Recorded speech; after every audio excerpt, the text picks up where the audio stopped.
Welcome and thank you again for joining us for another special edition of Litter Media Live. I'm Dan Ramey, and we have, as you can see, people who picked me up on the way to work today. No, I'm kidding. We have Sergeant Bobby Brown and also Trooper Corey Cottrill from the Chillicothe Post of the Ohio State Highway Patrol. We're going to talk about School Bus Safety Week today. That's coming up in just a moment, right after this from Rathcamp Financial. At Rathcamp Financial, we provide wealth management services that may ease clients' fears of financial loss and help them retire comfortably. Our greatest satisfaction comes from working with clients for many years and helping them realize their dreams. We have had probably 9-10 weeks of school already where people have been out on the roadways, and the school buses are part of that traveling every morning and afternoon as well. And School Bus Safety Week comes in October. Not sure why it comes in October. I would think it would be in August, but outside of that, it's important. We've got young lives that are in school buses, and we've already seen one difficult school bus accident earlier this year in central Ohio. What can we do to create safety here today for those traveling on the roadways with school buses? Well, I think that the biggest thing is just pay attention. Everyone drives in the mornings or on their way home. They understand that, school buses are going to be out. They usually see them every day. I think just being aware of your surroundings and just slowing down and taking your time, getting where you're going. Mm-hmm. I know that when you're on the road, you see a school bus approaching, the yellow lights come on first, and then the red lights come on. And that can be startling for someone who's not come across a school bus yet. Right. But what is the process there? So the flashing yellow lights are letting the motorist know that there is about to be a stop. Once those red lights go on and the stop sign goes out, you're supposed to stop farther back, at least 10 feet back from the bus displaying the red lights to let the children cross the road. And I know if somebody's got to be someplace, they're on a time schedule, a time crunch, it's tough to be patient, but there's a young life walking out there. Yeah, that's correct. And a lot of the kids don't pay attention. They'll just run right across the road. So as the motoring public, we should be paying attention to not only the school bus, but the children crossing the road as well. In my conversations with school bus drivers, it's amazing to me how many people ignore the lights. Yeah, we have quite a bit of complaints that come through. We handle all the school bus complaints in the county, and we have anytime that either a bus driver witnesses it or another motorist witnesses it, they send it to our patrol post and we investigate. And a lot of it is just negligence, not paying attention to the buses, or coming across too quick in the morning, being late for work, things of that nature. So we just encourage people to slow down at that time and really just pay attention to your surroundings. Mm-hmm. Does part of that investigation involve the dispatcher getting a hold of a trooper that might be in the area? Right. We have that process. Also, we have a process where the school bus drivers will send us the information of a vehicle with a license plate and a description of the driver, and we'll make contact with them and actually issue them a citation for passing and stop school buses. Yeah. So, I've been on the other side of that desk where I've had the trooper ask me, what were you thinking when this happened? And not that it was involving a school bus, it was something completely different.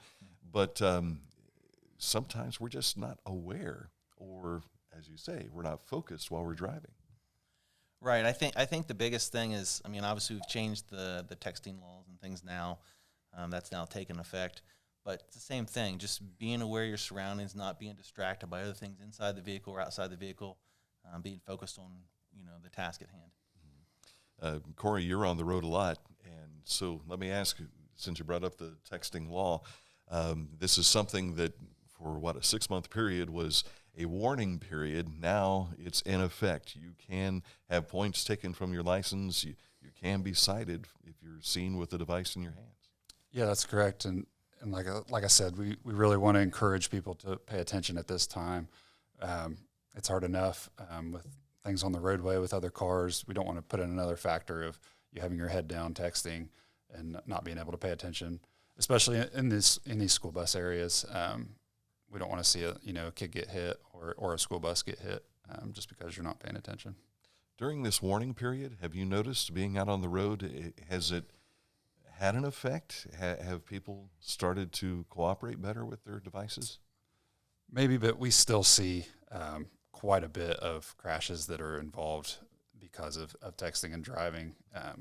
We'll even see it going down the road just right beside us. There'll be people texting and driving right beside us and not having any awareness of their surroundings, Yeah. whether it's another vehicle or us right beside them.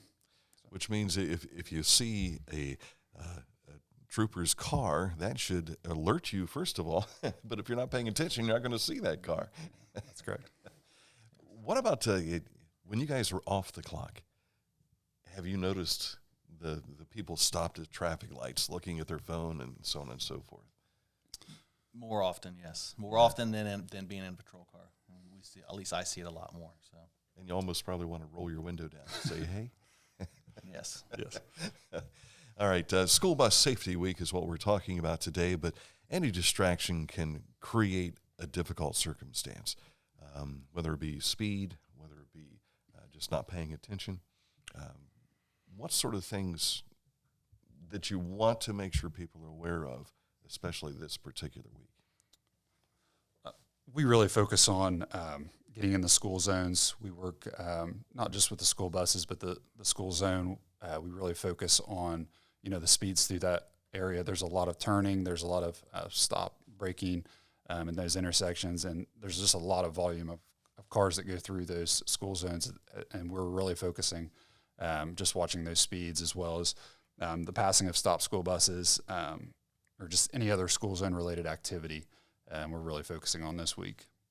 Corey is a Huntington huntsman, and I have sat there in the traffic waiting to turn left onto 772 after dropping off my granddaughter, and I cannot tell you how many times I see people that they totally ignore the 20-mile-an-hour speed limit.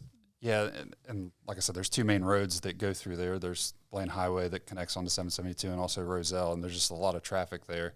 And anytime that I get a chance to, I go out and work it in the mornings just because of that. My kids go to school there. I want it to be safe for them as well as other parts of the county. I think it's very important that we maintain those slow speeds through those school zones. Will you be out and about at all at any of the schools talking during School Bus Safety Week? I know we're going out to, I believe, Unioto, maybe possibly next week, getting with some of the school bus drivers so on safety measures and things like that. We have some commercial units that are going out because we also do the vehicle and school bus inspections. So we're trying to give them a little bit of information on that, clarify some of the information we need when they're giving the information back to us about the traffic violations, passing the stop school buses.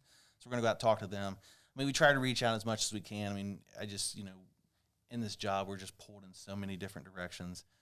But, this week we really try to, next week with the 16th through the 20th, we try to really focus on this during next week. So. Yeah. Do you run into a situation where so many schools have difficulty filling positions, and part of that is school bus drivers? So you may have a school bus driver or two that's not quite as experienced, not road savvy, so to speak. And they've got some learning to do too, don't they? Right. I mean, you're talking people, driving a huge school bus, being brand new to them. And also when you look at the hills and the curves and all, these winding roads we have in Ross County, I feel bad for some of the school bus drivers to have to get onto some of these roads. I mean, it's hard enough sometimes to get our patrol car up these hills and around these curves and the gravel roads and things like that. So we try to give them as much education as we can if we can reach out to them to help assist them in any way. But, that all comes with experience. So. And you talk about distractions. Have 65 kids behind you while you're driving, right? Right. and none of them are like your mother-in-law sitting over your shoulder being a backseat driver. Exactly. They're all focused on what they're doing back there, and you have to be a disciplinarian and the whole deal as well. Is there anything that we have missed here that you wanted to get across? I think I just want to throw a couple of numbers out. We talk about the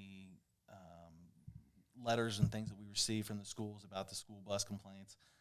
Just in Ross County, since the school year of last year, we've had 12 of those that we've issued citations for the passing stop school buses. We've also handled 24 crashes in the last year as well involving a school bus. So, those are always the worst part of the job with the crashes, the chances of someone getting injured or getting hurt. That's why we do our job, is to be out there and get everyone to slow down and make sure the roads are safe. But just want people to be aware that those things do happen, and that's why we try to deter. Corey, any final comments?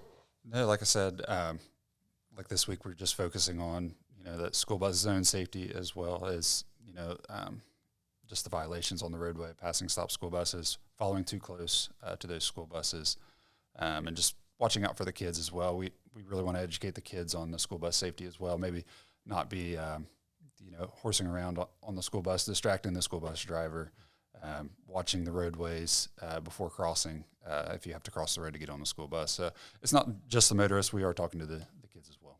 Yeah, that's good to hear. Thank you for what you guys do on a regular basis, and we appreciate that. And the little race of the heart that happens whenever you see the lights go on. So that'll get your attention. Corey Cottrill and also Bobby Brown. I'm Dan Ramey. Coming up, we've got another edition of Litter Media Live. Stick close for that. Coming up soon.